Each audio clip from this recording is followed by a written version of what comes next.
what you want, when you want it, where you want it. This is The Mesh.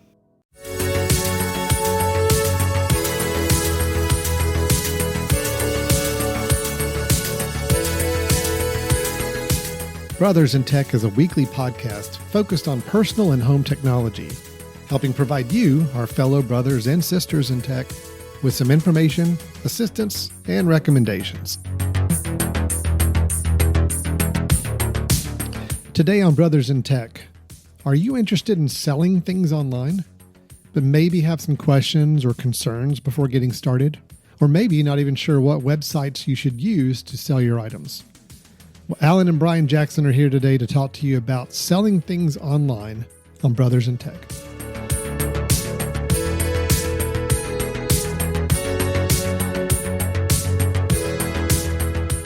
Hello and welcome to Brothers in Tech here on the Mesh.tv podcast network. My name is Alan Jackson. With me is Brian Jackson. And as you could probably gather from the fact that our last names are the same, we are the aforementioned Brothers in Tech on this show. How you doing, Brian? Good. I always thought we did a really smart job of naming our podcast, right? I mean, the whole brothers thing kind of just, I don't know, it just fit somehow. That we workshopped it for a really long time. I think we had like many retreats. We had workshops. We had a lot of, what do you call those, brainstorming sessions? Brainstorming, yeah. There's a lot of whiteboard action going on. A lot of whiteboarding. Mm-hmm. And at the end of the day, the word was just kind of right there in front of us. Yeah. No, I think we hit it. I think we hit a nail on the head. Yeah. We like technology. So it just kind of came together. Yeah. And that's where we are now. This is Brothers in Tech, as we've been saying. And what we did with the show is we really decided to come together on a regular basis to talk technology. But just so you understand, we don't get into the high-end tech. We're not talking tech forecasting. We're not talking high-end tech industry news as much. This is really tech for you, your family, your personal life, using tech. You know, the fun part of tech. And we actually get to use it. This is everybody's tech, Alan. This is everyone's tech. Everybody's right? tech. Yeah, everybody's tech. Mm-hmm. So every time we get together, we have a topic we get into, and we try to be here as a resource. We know there's a lot of people out there that serve as the IT people in their family, whether they're trained to be that or not. They just happen to be somebody who knows how to use technology, so they get the phone calls at all hours asking them why the printer's not working or how do I do this on my phone. We want to be a resource for those people and maybe even a resource for the people making the phone calls so maybe they can learn a little bit on their own as well. So that's what we're doing. And today's episode, Brian, no exception. We got something that I know I personally get a lot of questions about, and I think you do too. And it's something we both had some different levels of experience with. It is the idea of selling things online. Yeah. So, Yep. We talked about whether or not we wanted to talk about buying things online, but I think that's pretty easy. I think that's pretty self-explanatory for a lot of people, right? I think so. Yeah. You see a price, you click it, you put in your card. I think it handles itself. And Amazon has pretty much taken over that marketplace, right? Yeah. But the selling side of things. Yeah. That's where it gets interesting. That's a little more interesting. And like on the buying side, I mean, I dare say if you're going to be buying things online, I mean, most of that traffic goes to Amazon, or you go to a specialty website, shop, or place online to buy things. When it comes to selling, there's actually a few more options. And that's what we want to talk about today is how do you go about selling things online? What are the different services to consider? And what are some of the pros and cons of using those services? And just some helpful information about selling things online in general. Because it can be seen as a little scary to some people. A lot of people I've talked to where I think Brian, our parents, moved into a smaller place recently, and they had a lot of stuff to sell. And I know, and trying to suggest to them that, hey, let's sell these things online. There's a lot of trepidation. Yeah. Yep. Is this going to be a lot of extra work for me to do? Am I going to get ripped off if I try to sell it online? There's a lot of questions. So let's try to dispel some of those things and help people talk about this process a little bit. Yeah. Alan, did you want to introduce our guest first or? Oh, right. Our guest for this episode, I forget. Hey, Did I we forgot forget to that invite part? him. I didn't. I forgot to invite him to the recording today. Yeah, yeah. Well, they prepared. I'm sure they prepared, and they probably had great stuff to They offer. are sitting in front of their computer, camera on, microphone tested, ready to go, just waiting for us to bring them in. And I spaced out on that. So sorry about Where that. are they? No, it's all right. It's all right. You know what? This is kind of. I think it's a little bit like a cleaning of the Brothers in Tech system here, right? Get back to the basics. All right. Get back to the brothers in tech, and then maybe next week we'll jump back with a guest, or if that person still wants to talk to us, we'll bring them back in. If they're still sitting at their computer waiting next time we record, then we'll bring them in. Yeah, let's do that. No guest this episode, as you gathered. It's just me and Brian, and that's fine because we can knock this out. We can talk about this. We can do this. Brian, you've been actively selling things online lately, have you not? I have been active. Yes. Yeah. Ever since we moved back in February, of course, you move, you have a different setup in your new place, and you have lots of things that you no longer have need for. And so, yeah, I've been active selling, and of course, I will say through that process, we've done pretty much every different type of selling you can do. We've gone from a friend that had a yard sale. We've done some things through friends of friends and had them contact us.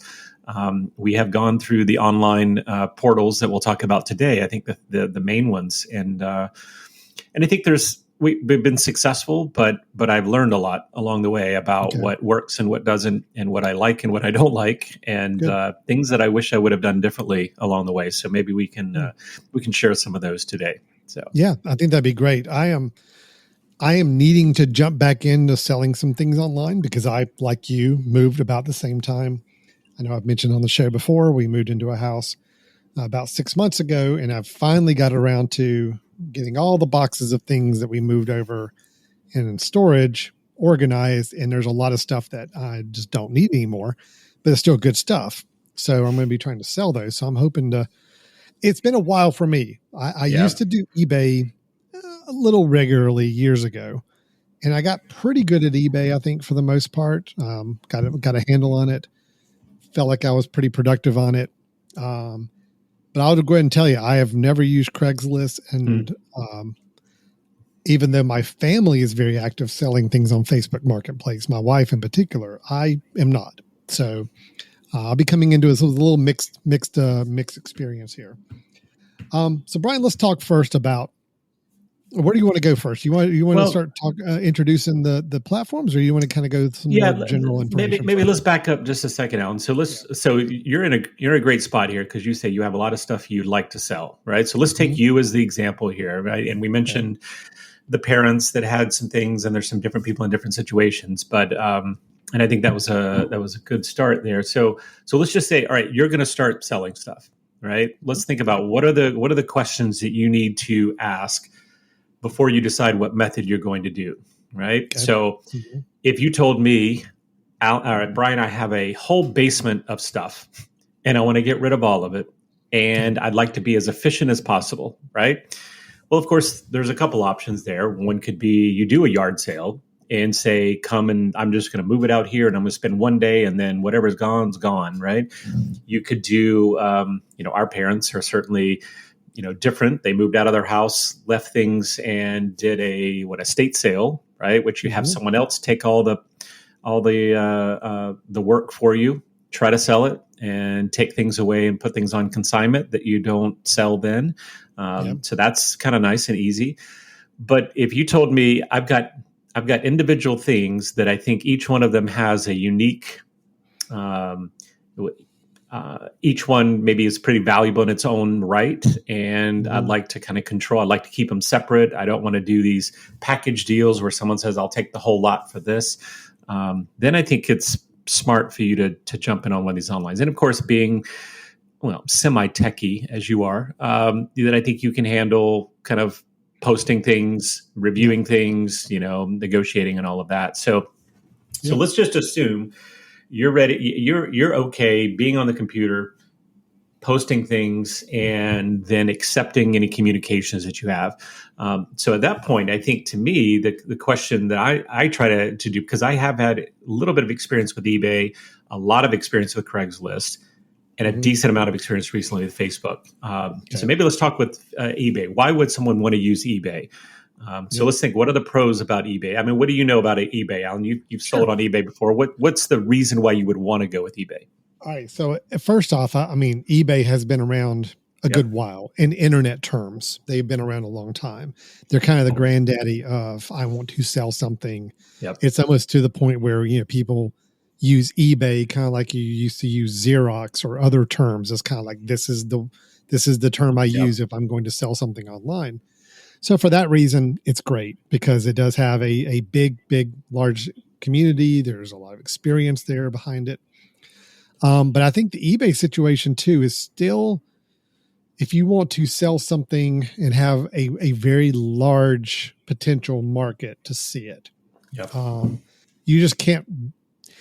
I say this, and I'm going to have some caveats when we get to the other services, because at least one of the other ones is making some huge inroads. Mm-hmm. But I'd say I still feel like today, saying if you want to reach the broadest possible market out there, and you plan on shipping to wherever you sell your item to, eBay is still a pretty good bet for you. Yeah.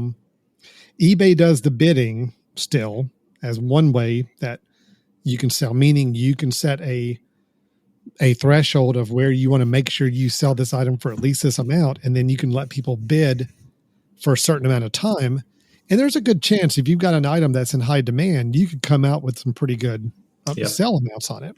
Yep. But even some items that are not really hot items and aren't going to fly off the shelf, you can set kind of a threshold and say, I need to at least sell it for this. And it won't sell if you don't get to that point. So there's a lot of safeguards in there. It's a pretty easy way to do it now. Yeah. One thing I've noticed with eBay in the last couple of years, since I've kind of dabbled in it some more, which is great, is a lot of people sell very technical, specific equipment items or technology items, and to go in and have to kind of key in all of the specs and features of that item can be kind of monotonous, even taking photos. Yep. To know that you can go in there and actually do a search and say, look, I've got a iPhone 9 or 8 I want to sell. It will actually let you pull up from a database of other listings of iPhone 8s, use those photos, use that description to basically, it's all the same product. It's the same thing that other people have sold before. So it's nice. I mean, they've done some things, I think, to make it a more user-friendly experience. It didn't used to be back when I first started using it. It was actually kind of a chore to use, I thought, eBay many years ago. But in the last couple of years, when I have gone on there and used it for things, it's actually been very easy, very simple to do. So that's my experience with it. I think if you don't want to dig into these other avenues we're going to talk about here in a minute for one reason or another, eBay is still a very good base level safe option for selling a particular item online. Yeah, no, I agree. I agree. No, I mean, it's if you question at all what the appeal is and how the outreach, then just go on and see the catalog that they have. I mean, it is pretty amazing. Now, on the flip side, that also means there's lots of other things competing for your item. Sure. So if I'm selling a Bose wireless speaker, there's lots of other people selling a Bose wireless speaker at the same time. So you really do have to kind of hit a sweet spot sometimes. And I don't think the downside for me is that I may not reach that person who isn't that savvy on buying on eBay. To me, I think the savviness comes from being a buyer, not a seller on eBay. Does that sound right to you? Like, I think you can go in without a lot of knowledge, post it, put what you want to get out of it, let it happen. But as a buyer, I see a lot more have to be a little bit more savvy with it. Oh, I'm going to bid here. I'm going to do the auto bid. I'm going to do all these other things. I see. So I think from the buyer's perspective, if I want to, first of all, reach out for local people to see, oh, you know what? Those people who may be willing to pay what I want to pay, but are not really interested in doing the bidding thing. And I happen to be one of those. I don't like to do the bidding thing. When I go on eBay, I look for the buy it now price. And if I can see the buy it now price, I'll do that. that actually make sense to me. I don't want to go through the bidding. I don't want to get my hopes up about something. I don't want to have to sit and watch it. I don't want to have to do all these things unless I see a smoking deal, right? So I think in a sense that becomes a negative as a seller sometimes is like, well, I'm not appealing to everyone here. I'm appealing to a certain population of people. And maybe I want to try local before I go to eBay, maybe where I don't have to build in shipping or I don't have to, go and then take it to the post office. There might be a benefit for that. So, well, and it kind of makes me feel like, and I know, I'll hold my thoughts on that as far as which one may be best for different types of applications after we talk about the others. I think there are some specific types of products that would be a perfect fit to try to sell on eBay, and you could actually benefit more from it. So we'll get to those. Like collectibles, you think? I mean, I was going to say things that are more one of a kind, more collectible items. Then you're reaching the broadest market you can. Yep. People are going on to eBay searching for these things, and if you've got something that's rare or something that's collectible in any way, you can drive the price up through bidding and get exactly what somebody's willing to pay. Right. You may not be able to do that very easily with the other services we're going to talk about. And local may not be at all what you want to deal with because you're not getting the outreach at all. So I agree with that. So I think, our takeaway for me, when I was trying to make notes, eBay, you get a wide audience, wide reach, the benefit of the fact that eBay will handle the money, right? So it's not like you actually have to exchange money back and forth. You get your cut. Let's back up and explain that for people who've just never dealt with it and maybe are a little concerned about how money's handled. So there is some safety and security involved in it. Of course, eBay is a big company now, so they have as many protections as they can put in place. Basically, you set up an account with eBay if you are a seller, and you post your item to sell with the understanding, and you click the box on the agreement to say, look, if your item sells, they will collect money from the person buying it. They will act as an intermediary of that money. And then eBay will then take the money they collect from the buyer and put it in your account that you can transfer to your personal banking or whatever it may be. So they act as that intermediary, which is nice. You don't have to kind of deal directly with the person buying. You don't have to have them send, there's no sending you a check in the mail. There's no wiring you money through another opportunity, another way, which can be prone for issues. There's some safety and security with that. eBay does have some precautions in place. I mean, if you get ripped off, if somebody doesn't send you the item that was supposed to, you can obviously file that, and kind of eBay will work to reimburse you any money you may have paid and make sure everybody's cool with what happened.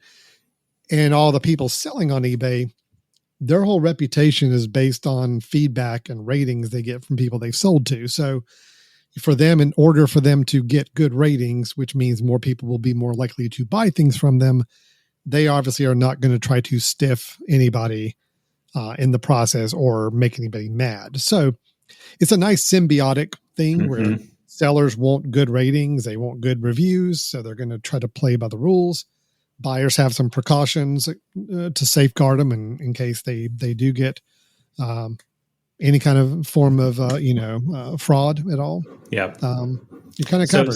So Alan, on that note, though, does that mean that if you're a buyer, are you less likely to look at someone who does not have a selling history? Like a one-off, like they've never sold anything. And here's my thing: it depends on the item. Okay. I mean, if I'm looking at it and somebody's selling a $25 thing that I could get anywhere, but I just happen to see it's for a good price, somebody's just selling it because it's used, I'm not as worried about their rating as much for that. I mean, lower dollar item, something that's a little more commonplace.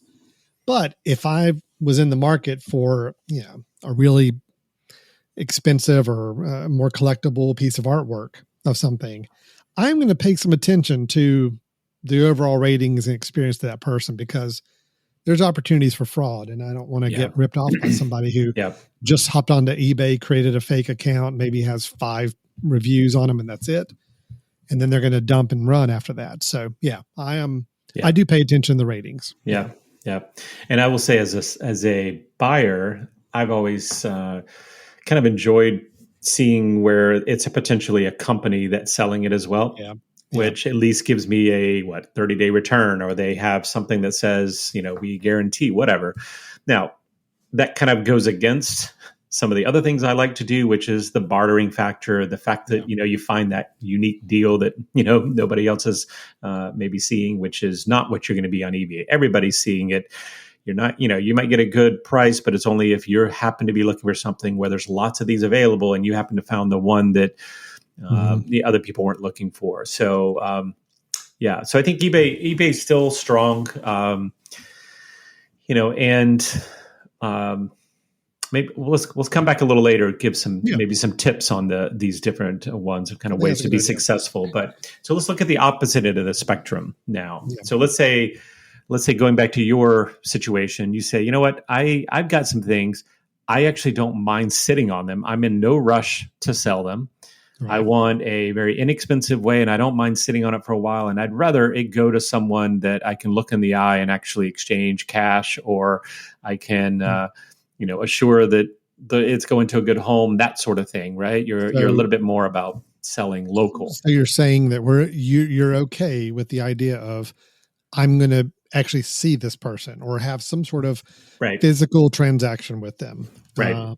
And that may or may not have to be exactly face-to-face. We'll explain in a minute. But the idea is that more than likely it's local, or someone that within traveling distance from you. Yeah. Yeah. If you're someone who kind of feels like the old school way of selling, bartering, or, I feel like I want to, talk through it with somebody so that they know exactly what they're getting, and I can, that sort of thing. If you're okay with that and you feel like that may be, and I will say that's, I think, where you can get the best deals, because you're getting people who they're giving up a little bit of convenience because they're willing to kind of either offer a good deal, or maybe they just don't even know what they have and they just want something really quick, to be able to do that. So this is more Craigslist we're talking, right? Yeah, this is Craigslist. Yeah. To me, this is Craigslist. Yeah. Yeah. Okay. So this is, after eBay, as far as from longevity and time that they've been around, I think Craigslist was a while after eBay got started, but it has been around a while at this point. It has. Is the best way to describe Craigslist for anybody who's not familiar with it is it's really the online version of classifieds. Yep. That's exactly right. Yep. This is the digital version of classifieds. And you're putting up a listing to say, I have this item I am wanting to sell. You can have a price, or you could be asking for a best offer, just like a classified ad would be doing. And then here's a way to contact that person to inquire, to follow up, and to arrange a purchase. Yep. The beauty. It's a lot more hands-on. It's a lot more of a hands-on approach. Completely hands-on. Yep. But I think for all the reasons you mentioned why somebody might find that appealing, that's good. Let's take the example of, let's say you've got a really big piece of furniture that you want to sell, and you're really not excited about trying to get it and figure out how to manage to get it shipped and all that. Yep. And plus the shipping cost alone is going to be outrageous. You're like, you know what? I just want to deal with it locally. Then Craigslist is a good option for you. Because again, people are going to have to communicate with you. And then chances are that means they're going to need to be within driving distance of you to arrange a way to get it from you. Yep. I think that's the beauty. You're exactly right. Anytime that I don't want to deal with shipping, I don't want to have to, make sure it gets shipped correctly, package it up. We don't think to ourselves about like, how much effort is this taking me to drive it to somewhere, to getting some packing materials, getting the box, all that sort of stuff. And the questions of that, right? And it's also more immediate, right? If I go see this person and we exchange, we're done, right? It's it. And that's true. You could actually get the item and the money the same day, honestly, in money exchange on the same day if you so chose to do that. Where eBay, you're looking at several days back and forth on transit and everything else, and money exchanging before you reap the benefit of it. So, there's some great things at Craigslist. Craigslist is also free. Right? Totally completely free. Craigslist just functions because they have banner ads on their website and other ads available. That's how they make their money. So you as a buyer or seller have no cost involved. And realize, because of that, just like any other app we've ever talked about on this show, when something is free, there are clunkiness. There's you can expect some clunkiness to it. It's not incredibly polished of a website. It's the adding pictures up on your post is not the cleanest and simplest way of going about things, but it really is the classifieds, right? I want to put it up there the way I want to put it up there. And I will say Craigslist is huge out here, Alan. We've talked about how it's not maybe as big there where you are. It's massive out here. It's not huge where I live, but yet out on the West Coast where you guys are, it sounds like it is. Well, and I think specifically here in the Portland area, I mean, the one thing about Portland is it's a place where people love used things, and they love kind of going and doing antiquing or looking at kind of repurpose things and recycling and all this sort of thing. The whole thing kind of screams for Portland here to like, oh, cool, I can maybe barter with someone. There's a whole section on there about bartering. Like, hey, I have this. I'm really looking for this. Anybody interested in trading that? And that's the kind of thing that's on there too, which is kind of nice. So I think to me, it's good. But I will say because of that, it's not a place I would go in certain parts of the country if it's not going to have the view, right? Nobody's viewing it, right? So if you're only if there's not a lot of stuff on there, you may think, ooh, not a lot of competition, but not a lot of eyes either. Right? Well, for example, I have not here in Western North Carolina. I can honestly say I've not heard anybody say that they've used Craigslist. I can't think of anybody. Yeah. Now, the one we're going to talk about in a minute, the service we're going to talk about in a minute, I've heard everybody talking about using now. Right. And I've heard people talk about eBay. But Craigslist is one that I think was really popular here for a little while years ago, and then it just didn't go anywhere. I think honestly, the part of the problem with Craigslist, and maybe this is why in certain areas it's done really well, but in other parts of the country it's not as popular or not that first choice. Craigslist, was kind of tied in with some bad press because the idea of you going to meet somebody you don't know. Yep. At a designated location, it's obviously could spark some dangerous situations. Could be problematic. Yep. Now I know Craigslist has tried to put in whatever they can in place on their end to keep it safe, but there's only so much you can do. If you connect with somebody else online and they want to buy this book you're selling, and they say, "Hey, let's go meet at the McDonald's parking lot," in this place.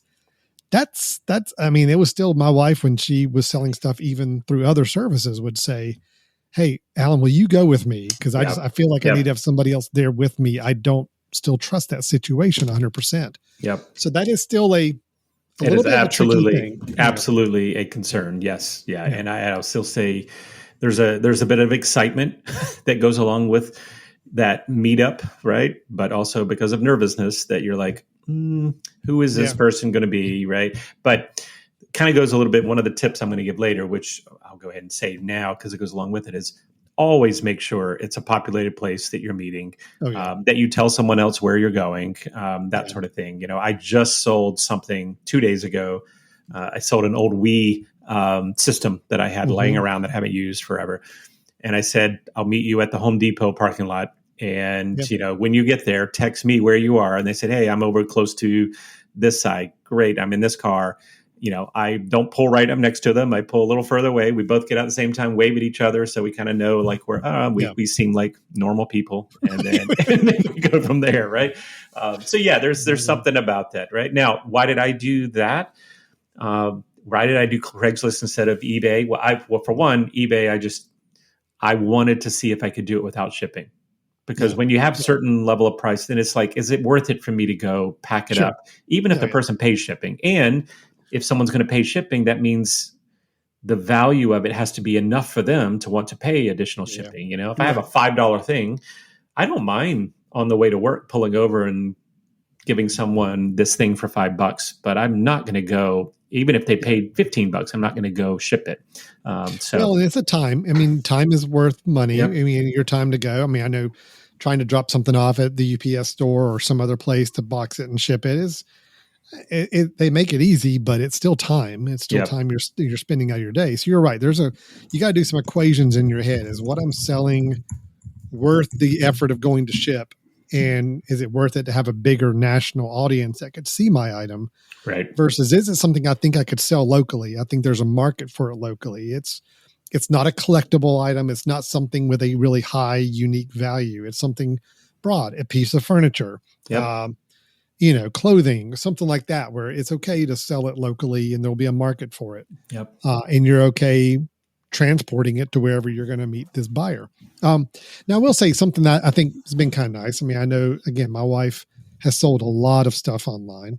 She's gotten to be kind of a pro at it. Yeah. And one little thing they do whenever she's selling with someone locally is, she's coordinated to say, look, hey, this is where let's meet, but there's maybe a way for them to leave an item and you kind of do it without having to be face to face. I think actually during the COVID time, this got to be kind of popular where kind of touchless. We don't want to have face to face interaction with someone I don't know, but yet here's a convenient way that, hey, I'm going to leave the item in this location, even if it's at their house and they're okay giving their house address. Say, look, there's mailbox, and you take the item and leave. There's a security camera, so I can at least see that, if you try to drive off with the item without paying for it. Yep. Some ways of just coordinating it if you're just not comfortable with the whole face-to-face meeting somewhere. Yeah. There are some creative ways to get around that, but you do take some little bit of risk when you do it. But you do. It's just, again, I think different people, that's the nice thing about a Craigslist is you kind of have that working relationship with the person that's buying it. And you just work out whatever's the most convenient and comfortable way to sell it between the two of you. Right. Yeah. And I think going back to, I hadn't thought really a lot about this, but the immediacy is really one of the biggest appeals. And I'm thinking back now to the things I've sold, the number of inquiries that I get on these unique things where someone says, can I get it now? I need it tonight. Mm-hmm. Right. I was selling my old stereo receiver. And the person emails like, hey, I have a party tonight. Can I get it? And it's like, yeah, we can figure it out. Right. So that immediacy. Do you also have an old Nintendo Wii you can sell me? Because I really need a party game. I need this tonight. Yeah. So yeah, I think that's the beauty. If you're someone like me that kind of likes hey, if I'm going to do this, I want to go ahead and have the satisfaction of getting out of my house ASAP. Sure. And you post it, and oftentimes you can sell it that day if it's something that people have an interest in. So again, it is location specific in terms of the appeal. It's something that if I was posting on these other sites, I would also post on Craigslist. Might as well. If you've already created a post and you already have some language you're throwing in there, it's free. If someone else happens to be a Craigslist person, right, then you can do those at the same time. Just be ready to cancel one out. Right. That's all great. Just keep in mind, again, I mean, the more you add, if you're posting the same item in multiple places, that's just a lot to keep up with. True. Totally. Obviously, if you have somebody who's going to buy it on one, you got to take it down from the others. And again, it's just a matter of how much extra work and management and complexity you want to have. Now, for like a really high-end item, I think put it in different places and see where you get the best bites on things and all that. It's great. Yeah. Just keep in mind what you've got floating out there and don't leave something you just sold posted on other places. And then you got to deal with, inquiries on that and having to shut it down. So. Yeah. Yeah. And I will say, I personally don't mind that part of deleting it. What I do mind is, when I post something and then I have kind of a routine of a week later, if it hasn't sold, I'm going to go lower the price. Now I have to remember to lower the price in every place, right? And make sure that that's happened. That's kind of a concern. So, so again, Facebook, the beauty, it's free, it's local. I'm sorry, Craigslist. Yeah, it's free, it's local, it's immediate, oftentimes in terms of the interaction.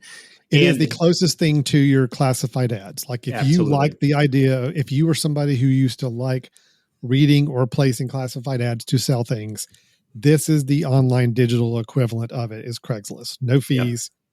But you still have to do that one-to-one negotiation and bartering and selling to somebody once they reach out to you. Yeah. And all sales are final and that sort of thing. It is truly I give you this, you give me the money, or we Venmo, like on the Wii, it was pretty much like, hey, here's my Venmo. Great. And I love Venmo because I got it, right? I got it already. You can't get it back, and see you later. So, so Alan, let's kind of move now to, we've talked about the two ends of the spectrum of, the completely hands-on local, be connected and do the bartering sort of feel, to the arm's length. They don't need to know who you are, anything about you other than your profile, and let people bid away and potentially get more money. Let somebody else handle the money side of it and all correct. that. So, yeah. Mm-hmm. Okay. So now that's eBay on the other end. That's eBay, correct. And now let's talk about what I think is kind of interesting. And I'm not going to say I'm 100% sold yet, but I will say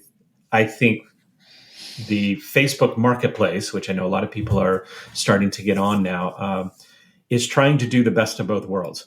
Mm-hmm. They're trying to appeal to the local group and do away with what you just mentioned of maybe someone reaches out to me, I'm going to meet this person in a random parking lot and I don't know anything about them. Well, now on Facebook, they could reach out to you through Facebook and you potentially could know a little bit about them because of a profile or have some sort of connection, right? Two, also, they're trying to knock out this ability to ship and sell across the country from eBay, which Facebook can also do. So it really has the appeal, the potential of doing both of those markets. Yeah. Well, and I think just to kind of set this up a little bit, I mean, Facebook, obviously the big behemoth organization, started out just as a social media way to connect with people. They've added so many tools and so many other functions to their Facebook umbrella. Marketplace was one that started out, just a few years ago. It's relatively new, I'd say. Relatively new. It's one of those things where, kind of like everything with Facebook, it's just one day you open up your Facebook app and, oh, hey, what's this icon down here? Oh, wow. Okay. So people are selling stuff on Facebook now. Yep. And the idea really is that you can create a post just like you could on Craigslist, just like you can on eBay, with photos, with description, with a price or a suggested price. And you put it up there and you have some keywords or tags or put it in a category so it shows up for people the right way. And then everybody on Facebook could possibly see that listing. Yep. But how is that? So let's talk about how that's different than eBay, because I think let's start with how it's different than eBay. Yep. From visibility and all of that. No, I think I think it has a potential of being bigger than eBay. I agree. Because Facebook is huge. Marketplace, the Facebook population is bigger than people who frequent eBay on a regular basis. Yep. I mean, obviously it's different from eBay in that there is no bidding. There's offers. There's offers. Now, I was going to say, it's not bidding, but I mean, you can say, look, I want $75 for this. But you can also say in your description, I'll take a best offer too. Somebody may write and say, hey, will you take 60? Right. And then you can decide whether you offered or not. So here's You're a little locked in on a price. Yeah. Here's a little tip. And I learned this kind of the hard way. In your post, as you're posting in Facebook Marketplace, there is a place where you can say accept offers. Okay. You need to check that in order for people to be able to make a lower offer. So if you don't do that, then you get this frustration. I had a camera lens that I was selling. I went ahead and put it out for national because I knew it was a specialty item. People might want it, and I'd like to appeal to more people. I had someone say, would you take, and it was like $20 less. And I said, yes, I'll do that because it had been up for a while. I said, just go ahead and submit that offer. And then they came back like, I can't submit an offer. It's saying either buy or not. And it's like, oh, crap. So I had to go back and try to find out how to allow another offer. Whereas with like eBay, it's the same thing, right? Someone says, will you take so-and-so on a buy now sort of thing? And they say, go ahead and submit that and I'll accept it or something. So Facebook does have that way. You have to say that on your post. Okay. So you have to include that on your post to allow offers. Now, you don't have to accept the offers, but just like eBay, if someone makes the full price offer, that order has been made. Now, you don't have to fulfill it, okay? But you get the order come through that you never hear from the person at all. You just all of a sudden get a notice that says there's been an order, it's full price. So and I think we need to back up and remind everybody, you do have to have a Facebook account. You do. To list on Facebook Marketplace. So I know some people would rather not be on Facebook. I hear you. I feel your pain. But yes, you do need to have a personal Facebook account to list things as a buyer or seller, right? As a buyer or seller. Yep. Yeah. You can't buy things on Facebook Marketplace unless you're a Facebook account holder as well. That's right. But you can list your things on there. Like Brian said, you can say whether it's a fixed price or you're going to allow offers. And then you can, then it does kind of span between an eBay and a Craigslist kind of situation in that Right. you can have a direct dialogue with people who are going to make offers to you. It's not bidding. So they're not doing it through an automated process. They're truly saying, will you take this? Can I offer you this amount? And you have to respond through a Facebook Messenger type of interface to their questions or their offers. Now, the idea is that once they're ready to buy it, whether it's for a fixed price or you've agreed upon a price, then they can purchase it on the listing. And then you have to work out the whole, how are they going to get it? Correct.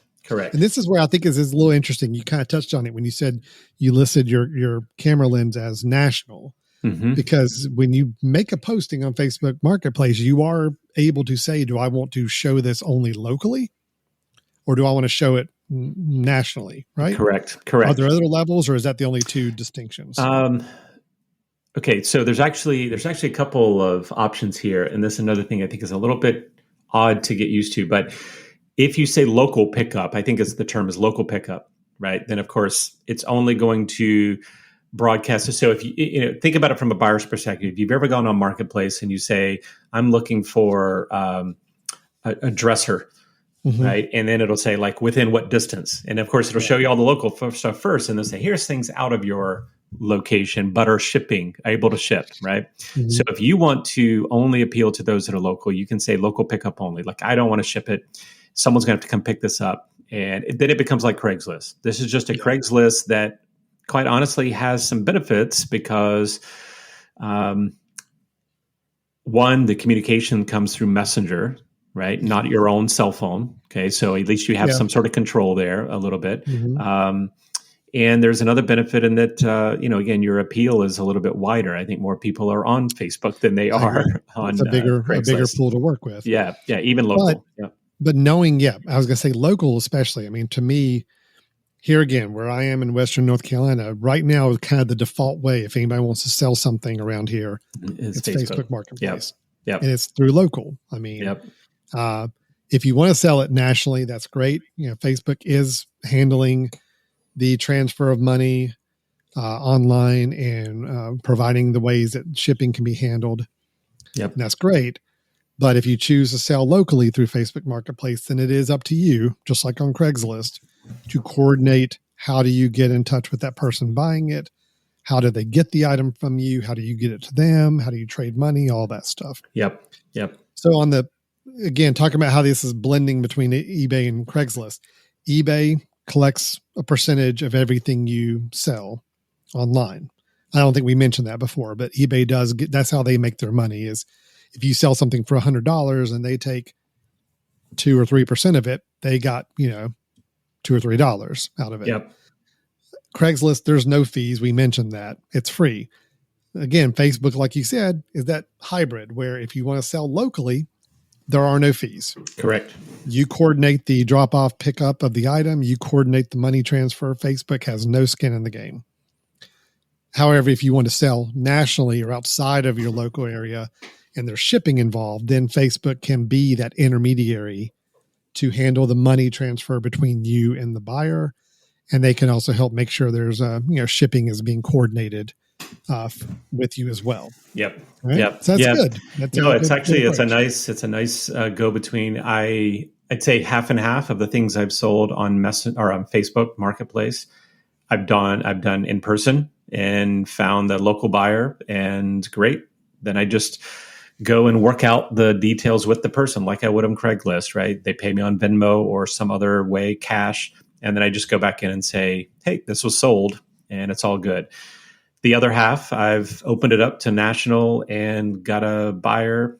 Now, I will say that here's where some of the quirks happen or the things you probably need to know. If you're going to offer shipping, you need to recognize what you're doing. If you're offering shipping, meaning I will cover shipping, that's one way to do it. You could go on there and say, I'm going to cover shipping. And of course, if that's the case, you need to jack up your price a little bit, right? You need to go ahead and account for that. The other option, and Facebook will give you a price. They'll say shipping is going to be $10 for that. So do you want to tack it on and say you're covering it and so? Or you can say you're offering shipping opportunities, and that Facebook will quote that person who buys it the shipping. So you tell it, here's the size of my item. It's between 5 and 10 pounds, and it says, great, we're going to do shipping for $12. Now the nice part, shipping through Facebook is cheaper than you going and doing the shipping yourself. I have found that. And it's also nice in that you know it, right? I hate going to a post office having sold something and go, oh crap, I didn't realize it was going to be $25. Yeah. So they have obviously a really good deal with the Postal Service or the UPS, whoever you're using. And what they'll do is they'll give you the label. So if you sell on Facebook Marketplace with shipping, someone buys it, that person pays your price plus a shipping amount. And then Facebook says, here's your shipping label. Tell us when you've dropped it off. You drop it off, it gets scanned automatically. It says, great, this has been sold. And then I think it's usually about a week later, you end up getting your money, and it deposits straight into your debit card. It's the only way they'll do it is if you have some sort of debit card that can be deposited into. Now, the quirk about this that I was going to mention is that Facebook is not fully dialed in with this yet. This is, as you mentioned before, eBay was clunky at the beginning. It's still clunky now with Facebook Marketplace. So, for example, if I put something on to sell, and someone goes and just clicks and says, I'm buying it. They never contact me. They never reach out to me. They just go and click and say, I'm buying it. It doesn't come up in Messenger, which is where all the other messages come up about your items. They come up there to say, hey, is it still available? Would you take this? All of that. It comes up as an email. So you go to your email and go, oh, there's an order. What do I do now? And then you click and says, what do you do now? And you go over and you realize you have to kind of search to find out, give me the label. What do I do next? When do I get paid? All of this stuff is kind of, maybe it's in the fine print. And that's more for the selling national, broader. For the shipping part. Yeah. For the shipping part. Again, because if you're just going to sell locally, yep, you're just going to get a Facebook Messenger message from that person, and then you just dialogue with them from there. Yeah. Yes. Right. Yep. And what is nice about that, when it comes over Messenger, if you haven't done this before, Alan, it comes up, the message comes from that person, but it is subject the item.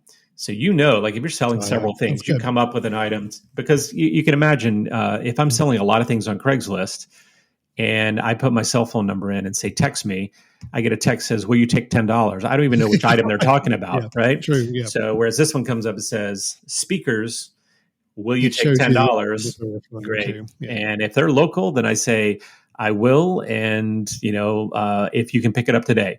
And all of a sudden, it's a great deal. So, well, I mean, the fact of the matter is, Facebook Marketplace is the fastest growing of the ones we've been talking about. Yeah. Again, like I said, here in Western North Carolina, everybody I know that is selling stuff online, it is Facebook they're using.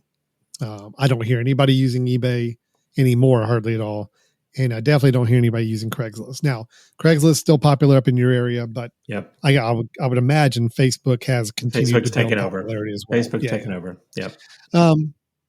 One thing about Facebook that I do think is worth calling out, that I think is a nice feature of shopping with them or buying things online, or I'm sorry, selling things online, is that because Facebook is a friend-based network, meaning I have a network of friends. My friends have friends. I can see if I look up somebody on Facebook, I can see if we have any mutual friends.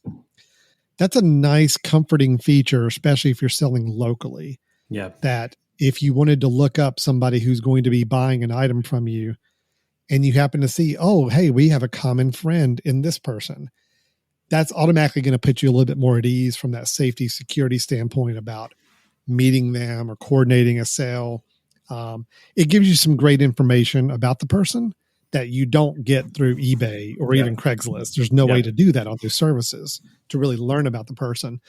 I know that when we've sold things, especially when it's something a little more valuable, and we just want to make sure that we're not going to set ourselves up to get stood up somewhere, or it's just not going to, it's going to go as we expect. We'll look up the person and be like, oh, hey, we both know Jill. So Jill's a good person, and this is a friend of Jill's, and this person, oh, hey, this person works at, the hospital. Okay, cool. There's just a little bit of that comfort level of we are selling to someone that we have a connection with. and they're not going to stiff us. They're not going to back out on this. It would be really bad if they did and look bad on everything.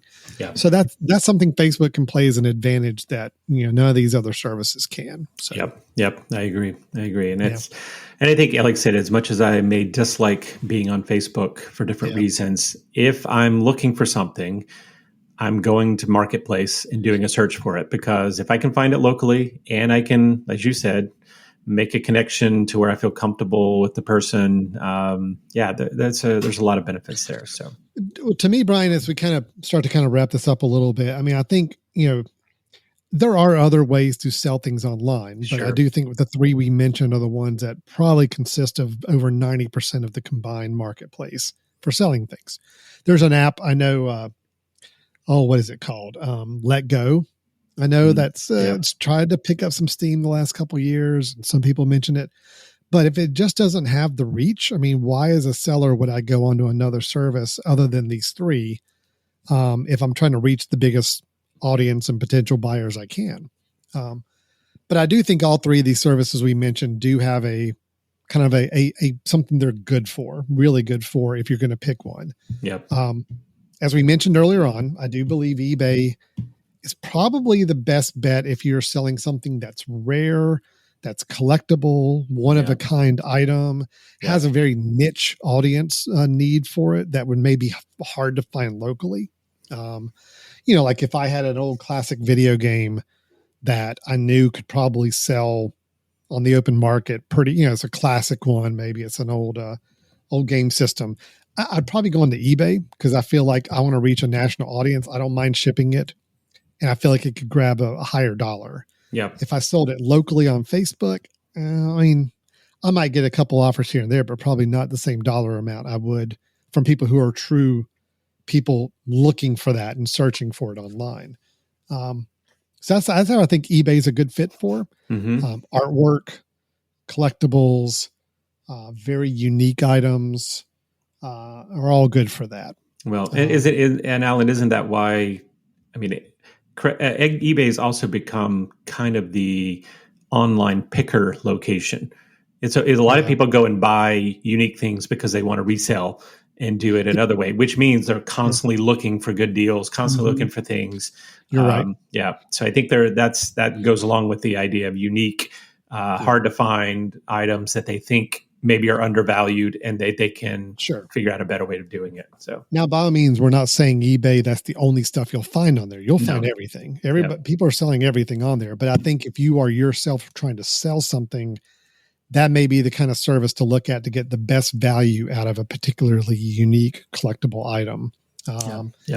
Then you flip over to Craigslist. And I mean, I think, again, our use cases are going to be very different on this, Brian. I can't really think in my area where I live right now of a good use case for Craigslist, but obviously where you are, there's still a good use case for it. Right? Sure. Yep. For me, again, it's becoming less useful with Facebook Marketplace. But I will say, just for everybody, everything that I've sold in the last 6 months since I moved, I have posted on both Craigslist and Facebook Marketplace.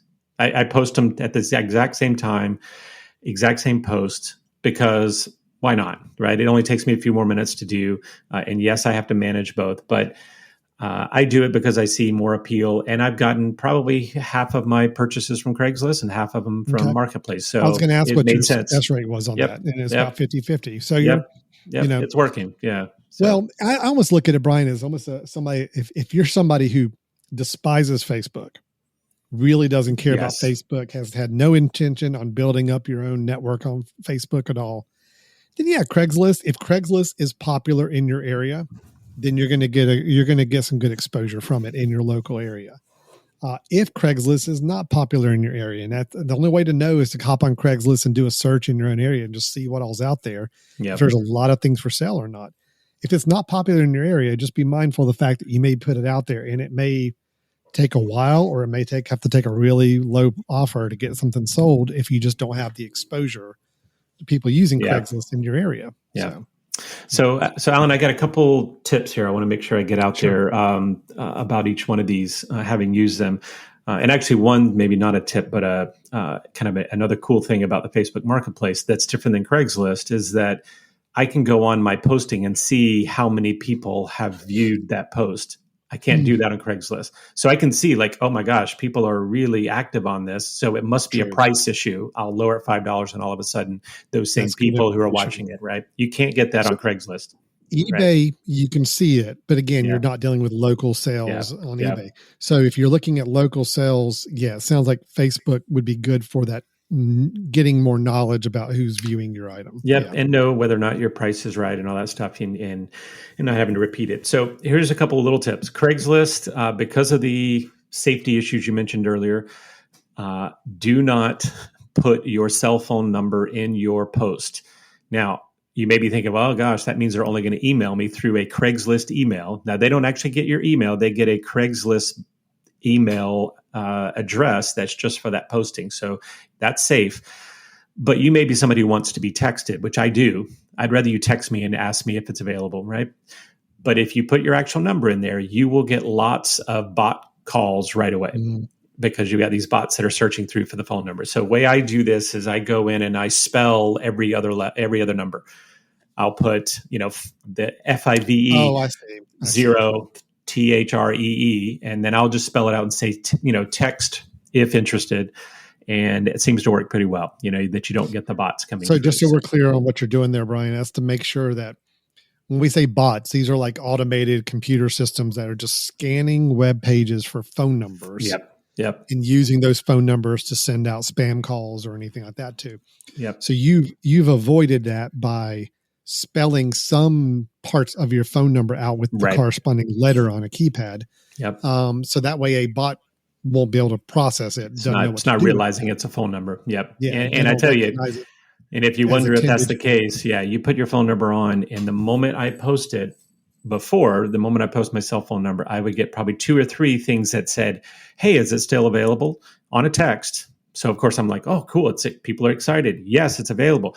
Okay, cool. Can I, and then they would have this kind of automated response communication with me. And then you realize later, So 1, do that. 2, don't accept any sort of odd request like, hey, can a friend of mine pick it up? And can I pay you a different way? Can I pay through a money transfer? No, right? Basically say it's cash or it's Venmo, or cash or it's PayPal, whatever you're comfortable with, is the only thing that you want to accept, because there's a lot of scams out. Facebook, my advice is post it without shipping first. Post it locally first, right? Just post and say, no, local pickup only. Give it a week if you've got time, right? Give it a week, because once you say that you're going to give it shipping, you're all of a sudden going to incur fees. And whether or not you know it or not, I actually sold that. I sold the lens that got shipped away. And it wasn't until I finally got paid that I realized they actually charged me tax from the state that I was shipping it to.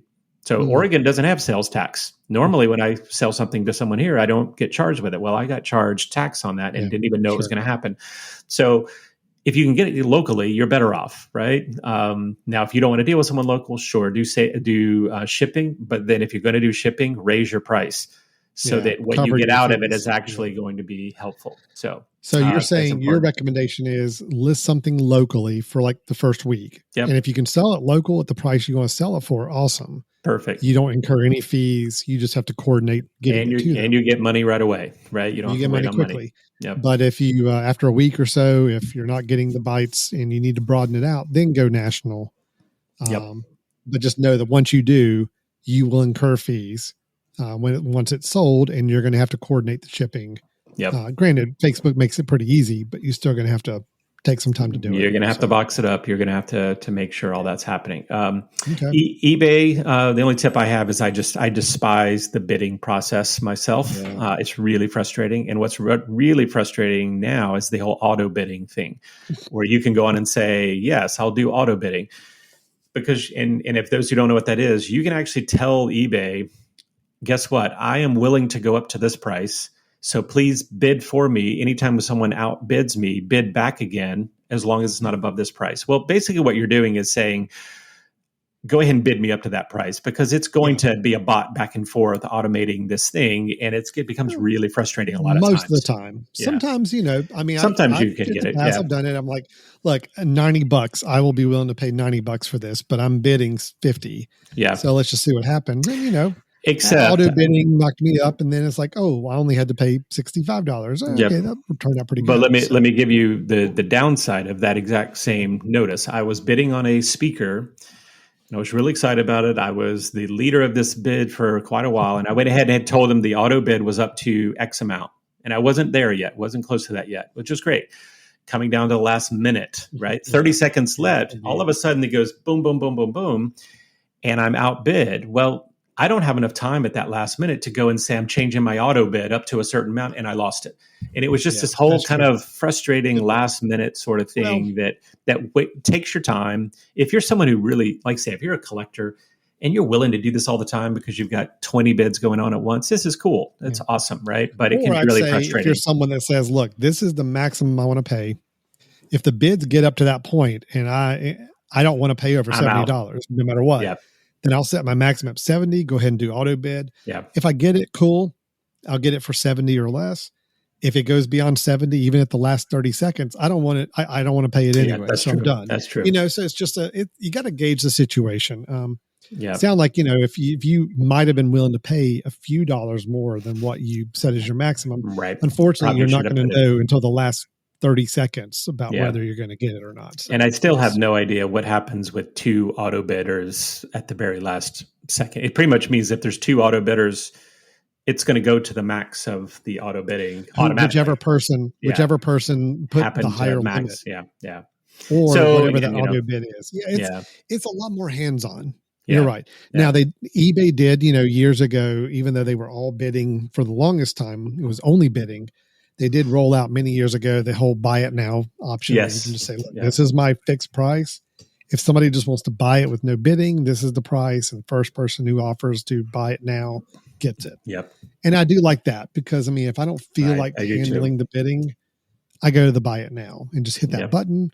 It's done. It's like I just bought it from like a store and it's like it's ready to go. I would say if you really want to make the most use of eBay, it is more hands-on. Right. It is more involved. You're going to spend more time on it. If you want a really good deal, you have to spend time on it.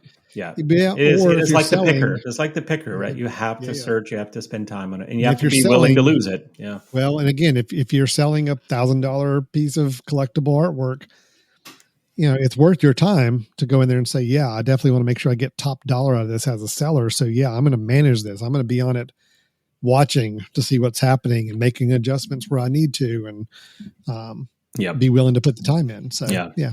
And I know I sound bitter, but I think the reason is I've actually never won a bid on eBay. So I've only bought, I never have either. I've only bought buy it now. I've tried bidding, but I've never won one. So it's called there you go. Also known as the loser button. Yes. I'm just already a predefined loser. I'm going to hit the buy it now button. Correct. I'm not going to be a winner. Right. I am not capable of winning. Alan, last thing I'll say, and this is for all of them, take good pictures and take lots of pictures of your item. Okay. But I would give a caveat. Don't take too good of pictures. Because I've seen some where people look too professional with their picture to where I start wondering if that's really the case. So I kind of gloss over sometimes like, ooh, that looks like you grabbed it from a magazine or you did something else, right? But take good pictures and take lots of them.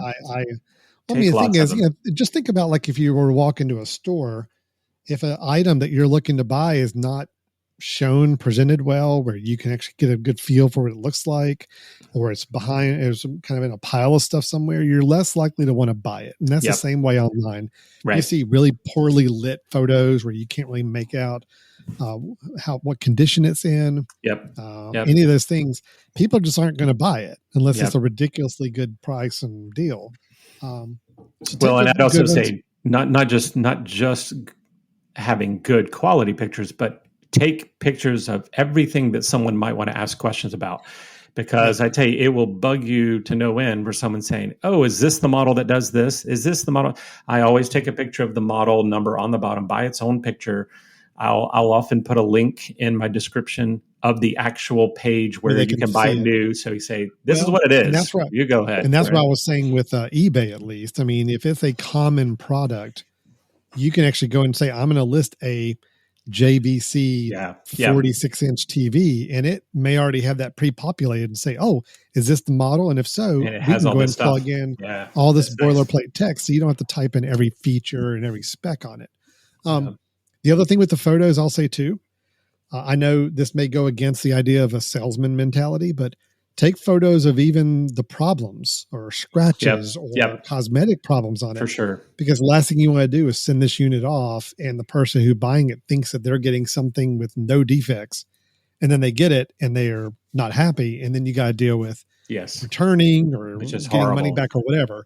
So just go ahead and own up to it. Hey, this has got a big scratch on the back, or this little button doesn't light up as well. Show it in the photos. Be descriptive, because if people are willing to buy it, then you have no guilty conscience selling them something with a problem on it. So, that's right. Yep. Yeah. Yep. I had the receiver I was selling. The receiver I was selling, I realized I didn't have the remote anymore. I really just upfront, this does not have a remote. However, I said, here's a link to where you can get the remote. It's $9. So FYI, I'm totally upfront with you.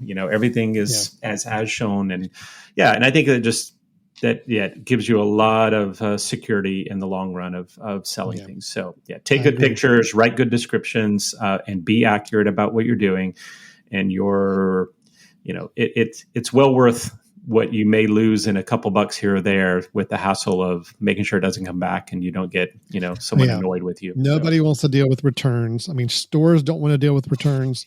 You as a seller online don't want to deal with returns. That's nothing more frustrating than that. To not only have to get your item back that you were trying to sell, give the money back that you earned from it, and possibly get some on an eBay or some of these places, possibly get some bad feedback that, hey, this guy tried to sell me something that had a defect and didn't disclose it. So, right. I think overall, Brian, just to kind of wrap this up, I mean, I know we went through a lot of pitfalls and dangers and to-dos and keep in minds, and it may still seem very intimidating to people, the idea of selling online. But I guess at the end of the day, it's actually become, I think, easier. I think it can be an easy, clean, fun process. I do think things like Facebook Marketplace are making it easier and a little more safe and comfortable to do it. eBay is still a very, very great service and system, and they've put a lot of efforts in place to make it as comfortable as possible for people selling. Craigslist, again, your mileage may vary based on where you live right now and how popular that service is. But no matter what, all three of these services are very reputable. They are good services. People are buying and selling things every single day in large quantities on these services. So if you've got something to sell, I think this is definitely the way to go. And I encourage anybody to give it a shot and see how it goes for them. Yeah, no, I think it's great. And just from a environmental perspective, I really enjoy seeing things get reused and repurposed, and rather than thrown in the dumpster because you don't want to deal with it. If someone will, that's the other thing I will mention really quickly. Craigslist is not just all about, or Craig and Marketplace are not all about selling. Sometimes you can put and say, I have this free. It's going to be on my driveway. Come get it today. Yeah, that's true. And again, if you're not paying for the post, you can get things like that. And, we didn't talk about things like Nextdoor and all these other kind of services where you could potentially do that too. But I just love the fact that less things going in the trash that don't need to go in the trash. If it's treasure for someone else, even if you want to give it away, these are nice ways of doing it without having to spend money to make it happen. So that's great. Perfect. That's great. All right. Well, that is selling online. A nice little primer. Hopefully that was helpful for anybody who's been curious about getting online for selling their items or their things that they no longer need. And also a little information about just buying things through these services as well. So Brian, if somebody wanted to kind of open a dialogue with us, maybe sell something to us, maybe, or more like you said with that last thing, give us something that they want to provide us. Absolutely. With no cost. How can they go about getting a hold of us for any of those reasons? Well, you can send us an email at info@themesh.tv. And, if you have some other services that you think are taking off or other things that tips for people that you want us to pass along to folks either on the podcast or offline, please let us know. I'll also quickly mention Brothers in Tech we're on Facebook, where we're starting to use that to kind of let people know about new episodes that are out. And we will probably start doing some product reviews once we get our viewership up enough to where that's a good place to be. We're on Twitter.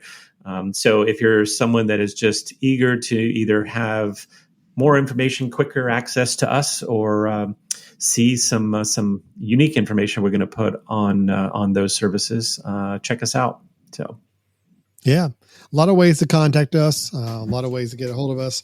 We encourage dialogue, we encourage feedback, and also just to tell us if there's some ideas of things you'd like for us to tackle in the future. Again, Brian and I both work in fields that have levels of technology involved, but our main focus is what do we do with technology in the home, in our personal life, our families, recreational, whatever it may be.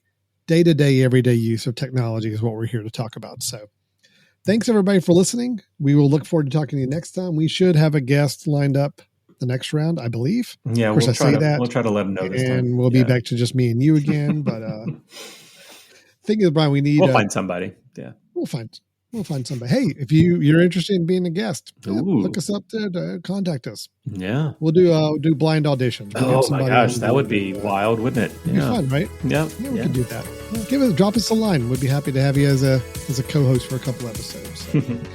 All right. That's it for Brothers in Tech. Thanks, everybody, for listening, and we will look forward to talking to you next time. Take care. Bye-bye.